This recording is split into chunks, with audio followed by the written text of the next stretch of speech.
जिंदगी खुआरो ही वो।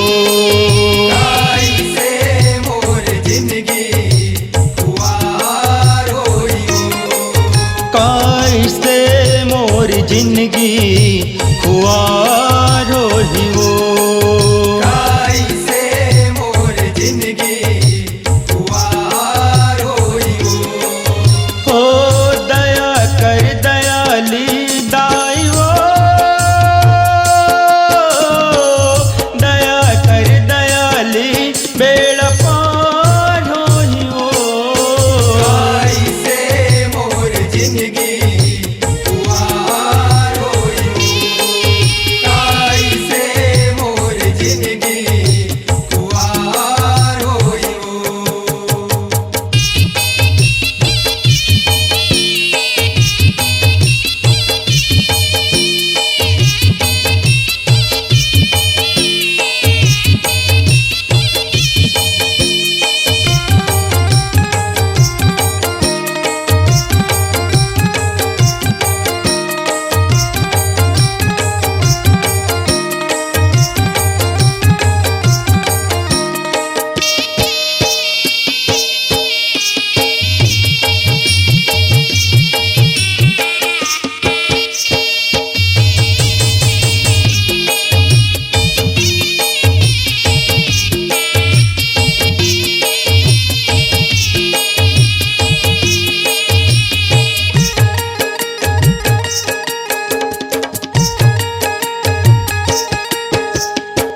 सुवारत दुनिया माँ मैं बैहा दीवाना।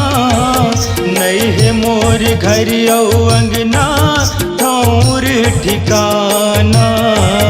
नहीं है मोर घर औ अंगना ठौर ठिकाना। नहीं है मोर घर औ अंगना ठौर ठिकाना। हो दर दर भटकत रही थो नहीं मिल दाना।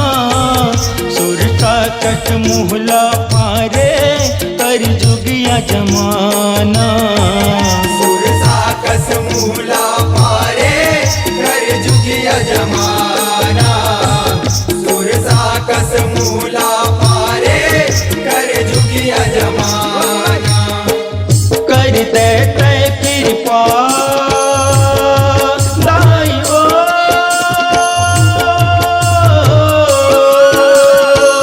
कर दे ते कृपा तरन तार होइयो। कैसे मोर जिंदगी खुआरो ही वो। कैसे मोर जिंदगी खुआरो ही वो।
पहिरे हाव चिरहा झिटहा आके देख मोला वो।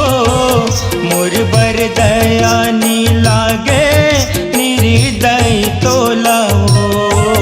मोर पर दया नहीं लागे निर्दय तोला वो। मोर पर दया नहीं लागे निर्दय तोला वो। हो चुरी अचुर मांगे जेला दे डारे ओला वो। मन इच्छा बरला देके तार तैसा बोला वो। मन इंचा बरला देके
तो नाम वो। गाई तोर सेवा बजा के कमाले देव नाम हो। गाई तोर सेवा बजा के कमाले देव नाम हो। बाहर ले तो अंगना चूबे काम वो। रात दिन डंडा शरण तोर करो परिणाम वो। रात दिन डंडा शरण तोर करो परिणाम हो। रात दिन डंडा शरण तोर करो परिणाम हो। मरना मोर तोर बर दाई वो।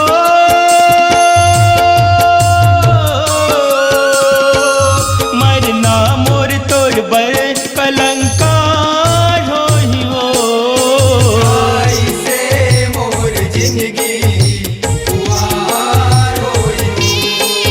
गाई से मोर जिंदगी खुआर होई हो।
हे अम्बे दुर्गा दाई माता शेरवाली वो। तिहपुर के तय ठकुराई दीन दयाली वो। तिहपुर के तय ठकुराइन दीन दयाली हो। तिहपुर के तय ठकुराइन दीन दयाली हो। कौन ला सुना हूँ पीरा बन के मैं सवाली वो। चूड़ा भवानी के भर दे झोली हावे खाली वो। चूड़ा भवानी के भर दे झोली हावे खाली हो। चूड़ा भवानी के भर दे झोली हावे खाली हो। तबे बगदरा दाई वो।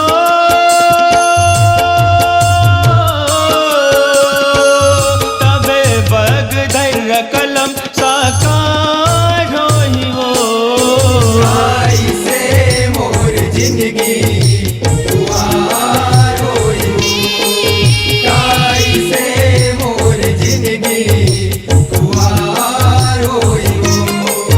कैसे मोर जिंदगी खुआर होई वो। गाई से मोर जिंदगी खुआर होई हो। ओ दया कर दयाली दाई वो।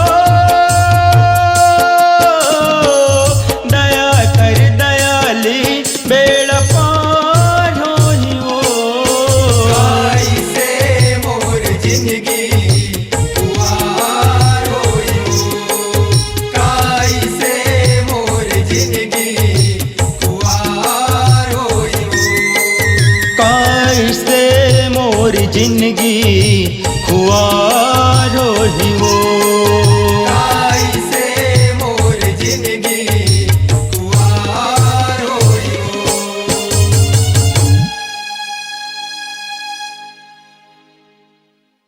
अपनी आवाज को दीजिए एक नया मुकाम।